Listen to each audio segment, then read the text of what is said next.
And it is something that not only is prevalent in New York, but also in Texas. The legacy of redlining and historical residential segregation is pervasive across the country.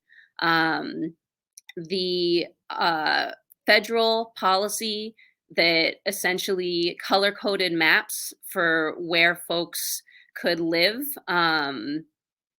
is a staple of that history. And in that previous picture, you'll see that on the left there was a map of the redlining in New York City, in which if you lived in a green area or a blue area, I guess it's a greenish blue.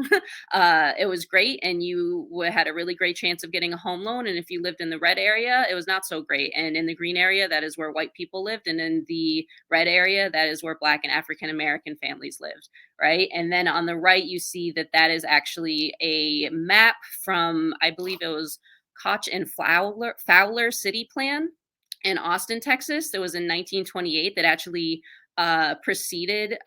was before the homeowners loanership corporation maps, in which they had actually they called it the Negro District. That was where they had placed African American families and limited the essential services and public schools that were available to them. And then after that, in the 1930s, then the redlining maps layered on top of that, and then we continue to see how this line of residential segregation continues both within the city as well as in other places in Texas, such as in Austin. And that sort of is that similar line that keeps us together. But again, on a high level, why is New York City so segregated? And it's not only the redlining, but it's also the cumulative impact of both driving and segregative forces that were really this vicious cycle in the mid 20th century that really solidified the segregation. So you not only had redlining, but you also had white flight, in which you had white middle class families that were able and also were living to go live the dream of the single family home, the picket yard fence.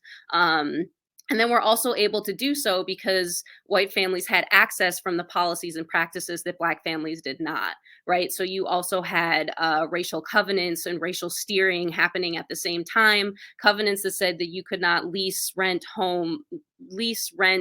buy, what have you, sell your home to someone who wasn't a member of the Caucasian race.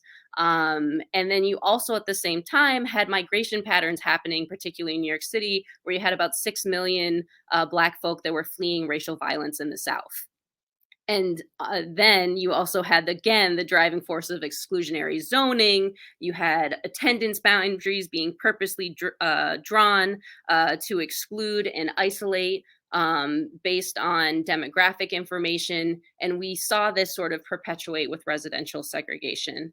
And then as far as what that looks like today, you have the compounding effect of the historical residential segregation alongside unfettered school choice in New York City. So in New York City, we have screens, we have segregated gifted and talented programs, we have this very complex assortment of high school admissions policies that go to continuing the segregation that we saw in the past and continuing it today.